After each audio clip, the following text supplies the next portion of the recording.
your back pages tonight here on Sky Sports News, bringing you a first look at the sports stories in the morning's newspapers. And joining us are the Mirror's chief football writer John Cross and sports broadcaster and writer Henry Winter. Welcome along to you both, chaps. We'll hear from you shortly after we've run through the back pages as we have them so far. Starting off with John's paper, The Mirror, which splash on the Chelsea head coach Liam Rosenior saying that Arsenal lacked respect. Liam's blast after issues with way gunners warmed up, and they carried the news of Ben Stokes, who suffered a facial injury caused by a cricket ball. Stokes cut and bowled, it says there. Onto the Express, who also lead with Liam Rosenior. Their headline says, Liam let rip at Space Invaders. Rosenior admits he lost his cool over Arsenal coach's lack of respect. They also carry the unusual story from the Winter Olympics. You may have heard our sports news correspondent Geraint Hughes explain a little bit earlier on. Ski jumpers face acid test, and Ben's hit by a ball in socket. Yeah, that Ben Stokes injury, and yeah, that picture that he posted on social media. The Star also lead with, yes, Liam Rosenior. All I'm asking for is a little respect in capital letters. Arsenal warm-up act just not right, says Rosenior. They also carry the story that Manchester United are in talks about playing mid-season friendlies abroad to fill their light fixture schedule. And the Times lead with Rosenior hitting out at Arsenal. They have an image of Louis Bielbiarri, who scored 2 tries in France's statement win over Ireland in Paris on the opening night of the Six Nations. Yeah, Thursday night rugby. They also have the news on the right-hand sidebar that Leicester have been docked 6 points in the Championship for breaching financial rules. Right, welcome along to you at home. Welcome to John and to Henry. Let's start off then, John, in your paper and the Mirror. And this is the main story that a lot of the papers have gone with, which is Liam Rosenior. And, you know, we saw it. You know, obviously there were expletives involved. He was very, very on edge and clearly, you know, animated to say the least about the encroachment, shall we say, of the Arsenal coaching staff into the Chelsea half as they were warming up ahead of the Carabao Cup semi-final second leg. They lacked respect. Does he have a point? What do you think, John? I don't think he does, actually. I'll be perfectly honest. I really like Liam Rosenior, and yeah, as kind of my sports editor put it to me earlier, really, it's sort of something or nothing, but actually the quotes are so good, it really makes it a good story. So it is a good talking point because he is actually clearly having a real blast at Arsenal over the lack of respect. He did clarify that he was talking about the Arsenal coaching staff rather than players. Listen, I was at the game on Tuesday night, and a few of us actually clocked it, did see it. I made a mental note, even mentioned it to a colleague, or must ask him about that afterwards. But then events take over, and fair play to everyone at the press conference today. They've clearly asked him about it. Can you explain what happened? And he was really animated, Liam, clearly in what he said, and very forthright in his views, saying it's about respect. Stay in your own half, basically. We stay in our own half. It's about kind of respecting the others and sort of almost staying in your lane, if you like. I challenge everyone, I think, really, to have a look at warm-ups up and down Premier League games this weekend, and I guarantee you will see a fair number of goalkeeping coaches or coaches knocking balls to their goalkeepers to then ping it long and practice their long kicking. That's what happened, and the ball was going into Chelsea's half. It's quite a common occurrence. It happens most weeks.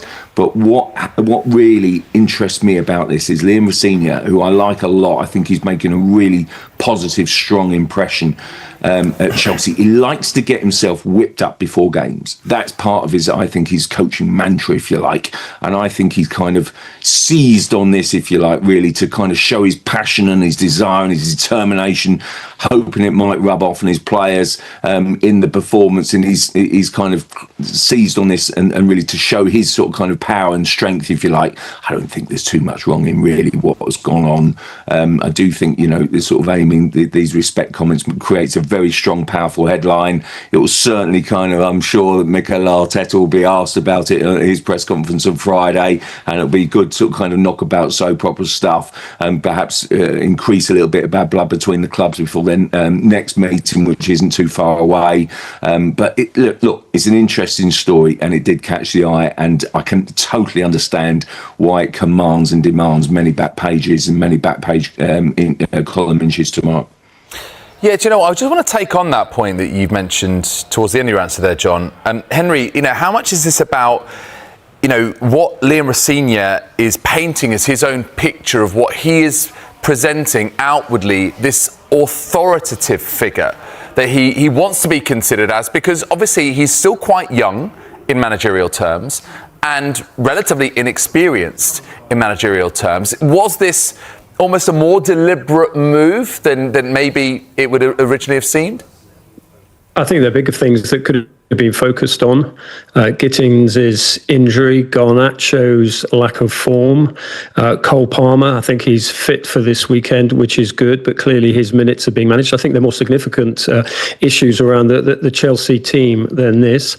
I mean, Cross is completely right. I mean, you look at any game and the goalkeeping coach is in the opposition half. He is pinging long balls. I think there is an element of etiquette. They check where the opposition are doing their quick feet or whatever they're doing, their little rondos, and doesn't go in the way there.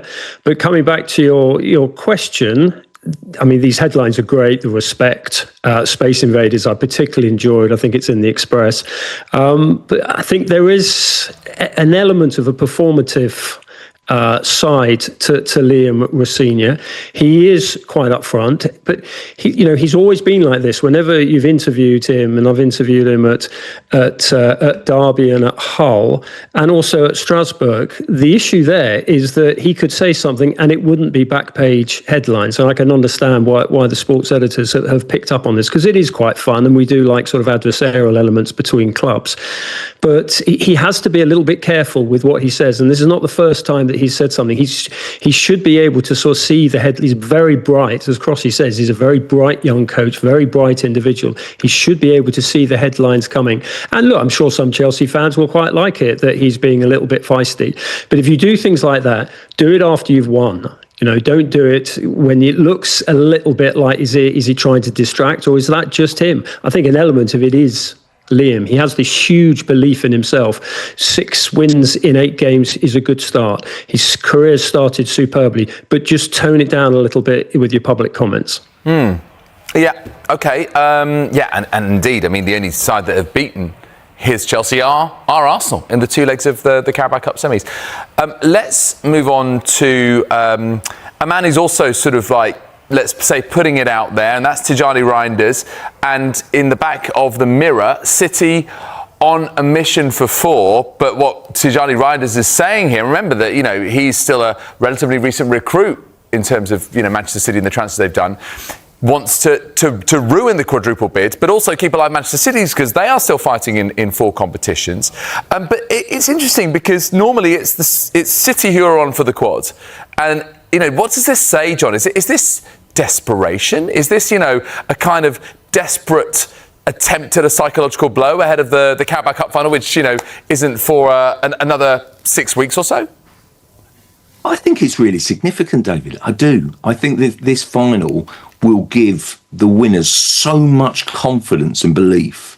If that was Arsenal, you'd say, OK, that we really believe we can kind of overtake City now. City have been such a menace, haven't they, for Arsenal, and kind of pinned them back and held them back. And Arsenal have now got a 6-point gap at the top. But honestly, anyone that writes off City in this title race, I think, is so naive at this point. Because, I mean, I watched that game the other night against Newcastle. And OK, they give you chances. They're maybe not as secure as they would like to be. But going forward, what a force. And I do think there's also this amazing opportunity, isn't there, that basically City and Arsenal, bearing in mind you've got the Premier League clash, you've got the Carabao Cup and potential Champions League meeting. They could meet 4 times in the space of very quick succession. What is it, sort of kind of 22, 24 days is amazing, and basically does set up this kind of real clash of the titans, if you like. I love a glamorous final like this. I think the Carabao Cup has really been so exciting this season. The two semi-finals are absolutely perfect. I do think they were great games, and they set up this wonderful final between the best two teams in the country right now. The Premier League table shows you that. And I do think that City are very much in the market. There's so much talk, isn't there, about Guardiola's future? Does he stay beyond this season? I do think that's very much up in the air. And I do feel that City have got this hunger and this running that they always traditionally have. Well, Randers is absolutely spot on here. They will feel that they're very much in the mix. And not only can they mess up Arsenal's chances, but they can, seize the opportunity and really go for it themselves, I think. Let's look at the back page of the Star. Reinders aims for Gunners. Warning Arsenal on a mission to ruin the quadruple dream. So very, very much these same kind of words being used.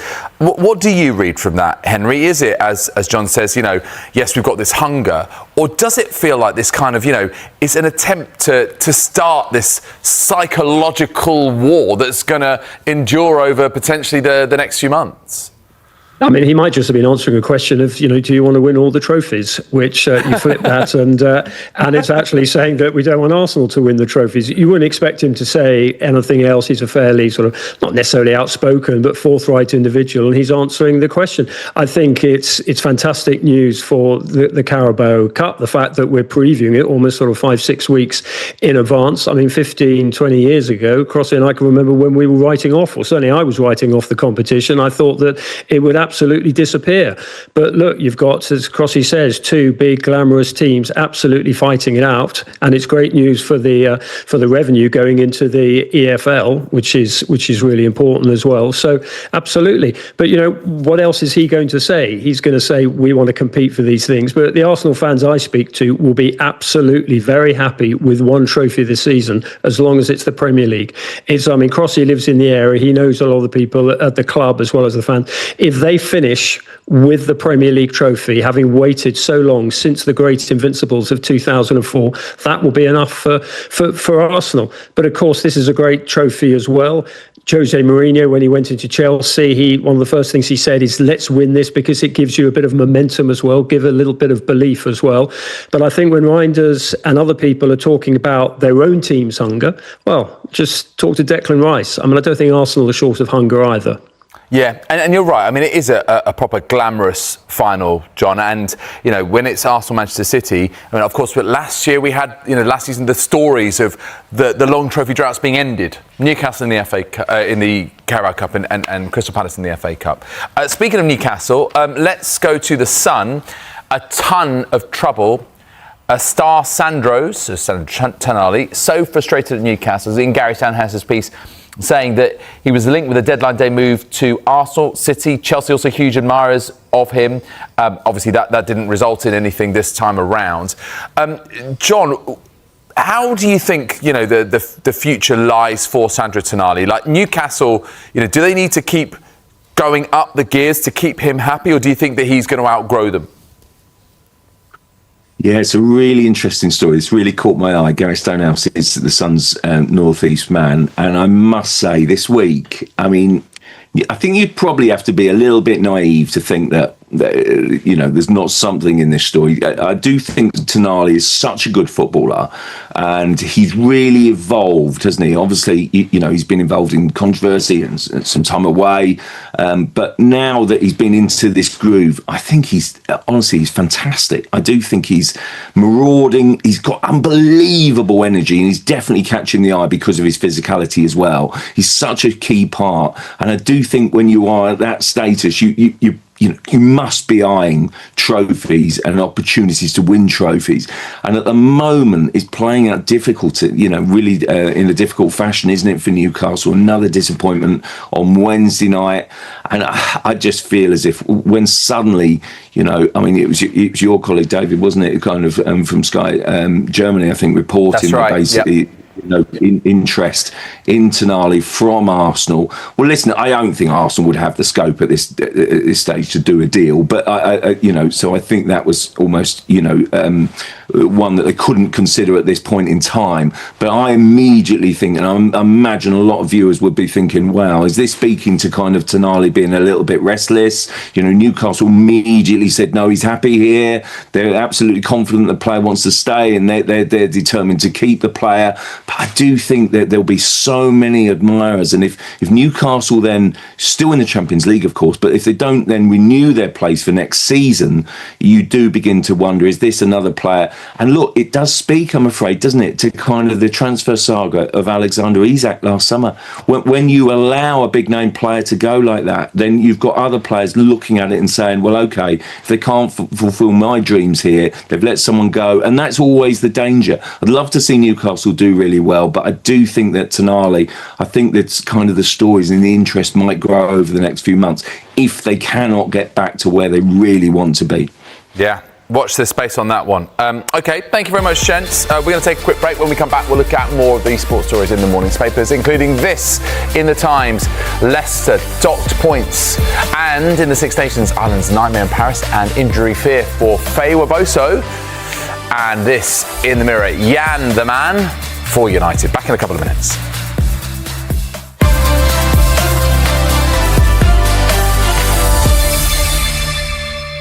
You're watching Back Pages tonight. Welcome back to your home. Welcome back to the Mirror's chief football writer John Cross and sports broadcaster and writer Henry Winter. OK, let's get straight back to it and to the Times. We're talking about Leicester City, 10 years on from winning the Premier League in the most astonishing English top division campaign, and how things have changed over a decade. Henry, if I could come to you on this one. A 6-point penalty for breaching financial rules. Originally Premier League's PSR, but passed on to the EFL, who've passed on the sanction because obviously Leicester now operating in the Championship. I mean, how sad a decline is this for Leicester City? Yes, in a time of year when they should have been preparing celebrations for that remarkable 5,000 to 1 fairy tale of winning the title in 2016. I mean, I live in the Leicester area and sort of know one or two of the local fans, and actually they were fearing more. I mean, I think they'll be quite relieved in a way. I mean, Leicester put out their statement tonight saying they're disappointed and, there is the possibility of an appeal. But I think when everyone steps back, they will think, actually, we probably did get off lightly, and now they've just got to focus on supporting Andy King, the sort of the temporary coach, and seeing if they can get out of this relegation struggle, because they're just a sort of a point or goal difference above the drop. So they've got to galvanise, but they've also got to look at their own issues. And Susan Whelan, who was a very good chief executive, she basically left, and John Rudkin, the director of football, he got moved upstairs. But he is part of the problem. And Top, the owner, Kun Top, who's he's an impressive individual in many ways, and obviously your heart goes out to him because he will still be grief-stricken over what happened to his father. He's quite a naive owner. He's really got to look at himself, look at the direction of the club, look at how they've overpaid for players, not simply in fees, but in wages, and why they allowed certain players to run down their contracts like Yuri Tielemans and others, and didn't intervene earlier or sell them earlier. So we're seeing all these pieces in the Times and the Telegraph. John Percy's done a very good backgrounder piece in the Telegraph. And if you actually find the Mail, it's an inside piece in the Mail. James Sharp, who's very good on Leicester City, he's been to Newport to interview Christian Fuchs, obviously one of the stars of that 2016 team. And he says that the group of that sort of Champions team, Vardy, Schmeichel, all those players, they're actually organising their own celebration of the 10th anniversary. And I'm amazed. I'm sure the club would have been wanting to do something about that. But look, they've got to focus on the future, but they've got to sort out Rodkin's position. I know he's been moved upstairs, and they've got to communicate better with the fans. I mean, Top did a load of interviews the other day, and they were good interviews. Cross's paper carried them as well. And you carried them. Rob Dorset did it for you, and they were good interviews. But really, he's got to be communicating with the fans and actually stop being so naive and get what is a very good community club back going again. Let's move on to the Star. United's foreign trip plan. You're about to see it here on the left-hand side. Michael Carrick has confirmed Manchester United in talks about playing mid-season friendlies abroad. Yes, they have got a lighter schedule. They're not playing in Europe. Obviously, it's really the Premier League which is the main focus right now. So, John, is this fair game because they've got those gaps, or is it a maybe potentially worrying precedent could be set here? Yeah, I think it's a little worrying. I also think it's a little bit unfortunate for Michael Carrick, who's clearly going to go along with the plan, isn't it? He's kind of, sort of interim, sort of holding fort until the end of the season, and let's see. But I just think with Michael Carrick, he's got this amazing opportunity, and what a start he's made, by the way, to kind of get the players, be on the training ground, work with them, also refresh the batteries, and kind of really seize on this momentum and opportunity. What a chance they've got to be in the Champions League. And really, they've kind of got this good feel-good factor. They can be fresher than everyone. I mean, they are going to play out a 40-game season, aren't they, across the kind of domestic trophies, not being in Europe, and then 38 games.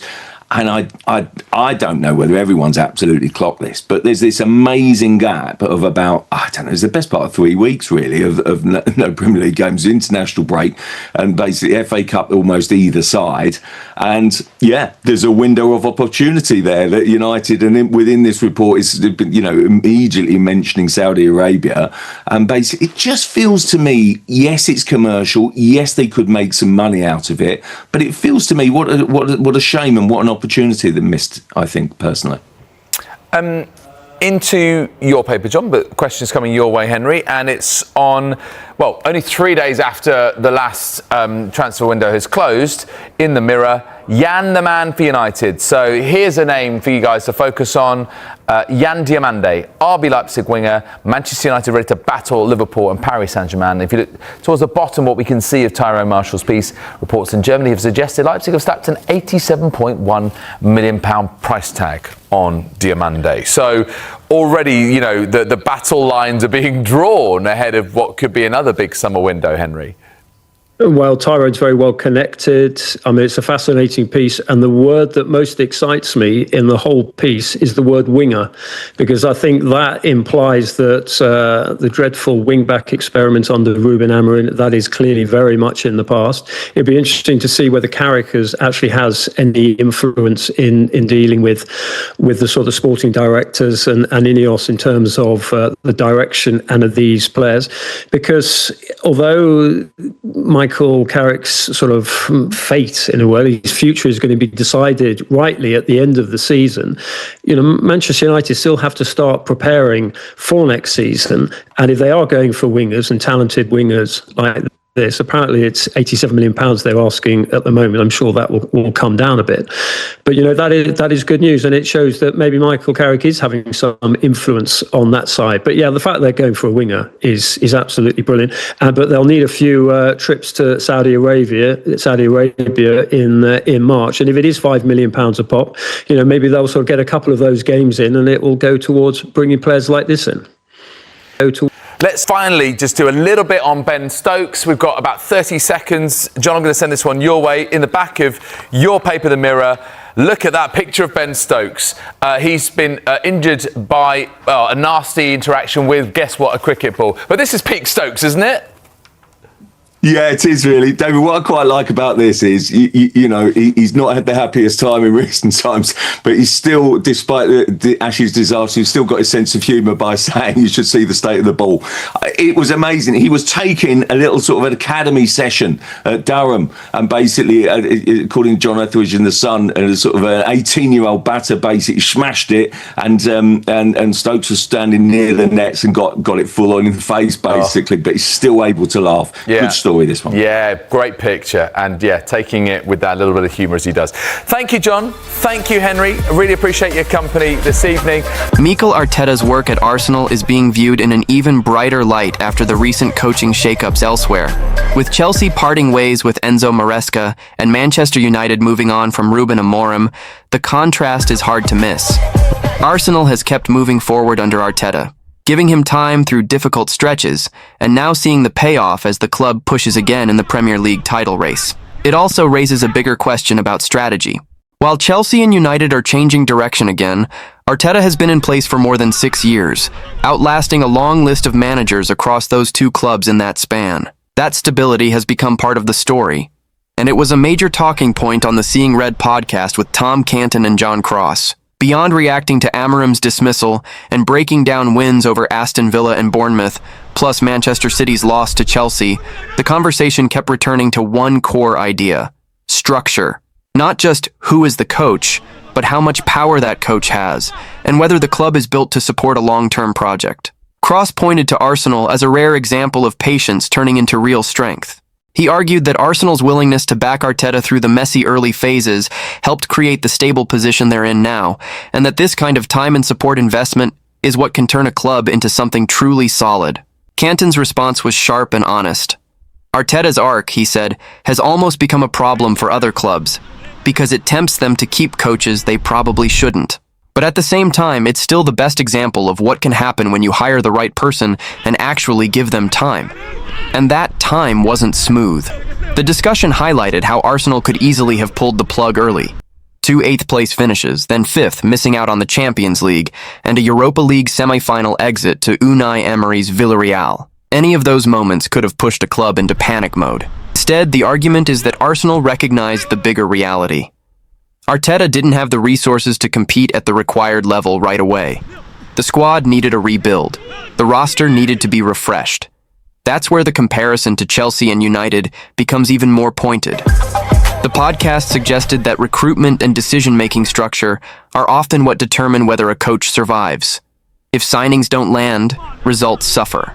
And if a coach doesn't have enough influence, or the club isn't aligned behind a clear plan, it becomes much easier for things to collapse. In other words, giving time only works if the coach is empowered to shape the team in a way that matches the vision. Cross also emphasized that Arteta's situation stood out because he pushed to be a true manager, not just a head coach. The idea is simple. Top coaches want a real say in the build, and they want the club to match what they were promised when they took the job. The discussion even pointed to how Arteta survived a low moment, like the home loss to Burnley, because the club stayed behind him. And in that period, with fan pressure affected by the COVID-era environment, Arsenal were able to hold their nerve instead of reacting emotionally. Meanwhile, the big unknowns now shift back to Chelsea and Manchester United. Who replaces Amorim? And how will the next chapter look at Chelsea? The answers may come sooner than people expect. But for Arsenal, the reality stays the same. They're stable, they're moving forward, and they're still in the title chase, while others are starting over again. And that contrast can shape how people judge every manager in the league. Because when two massive clubs hit the reset button again, it forces the same question Cross raised on the show. Is the quick switch actually fixing the problem, or just delaying the real work? The bigger takeaway from the discussion is that time isn't a magic solution by itself. It only becomes valuable when the club's structure supports the plan, and when the coach has the influence to push the squad in the direction he believes it needs to go. That's why the distinction between head coach and manager kept coming up. The podcast point is that if a coach is expected to own the results, he usually wants a meaningful say in the decisions that shape those results. And if he doesn't get that, patience alone won't save him. That's also where Arteta's early struggles get reframed. Those finishes and setbacks could have become a reason to panic. Instead, they became evidence of why alignment matters, because Arsenal chose to treat them as part of a build, not a final verdict. And once the squad was reshaped the way the club believed it needed to be, the results started to reflect that long-term approach. So the repercussions aren't just about Arsenal looking stable, it's about how stability changes your margin for error. When you don't reset every year, you're not constantly starting from zero. You're building on decisions, learning from setbacks, and keeping a clearer identity. For Chelsea and Manchester United, the immediate consequence is obvious. They're changing direction again, which means the next appointment carries even more weight. Because every new coach isn't just judged on results. He's judged on whether the club is finally giving him the structure and authority that the role demands. That's why the question at the end matters so much. Who will replace Amorim, and how will Liam Rosenior do at Chelsea? Because those answers will test the exact theme the show kept returning to: time, support, structure, and control. And for Arsenal, it's a different kind of pressure. Stability doesn't guarantee trophies, but it does keep you in the fight longer. And right now, while others restart, Arsenal get to stay focused on what they're already doing, chasing the Premier League title.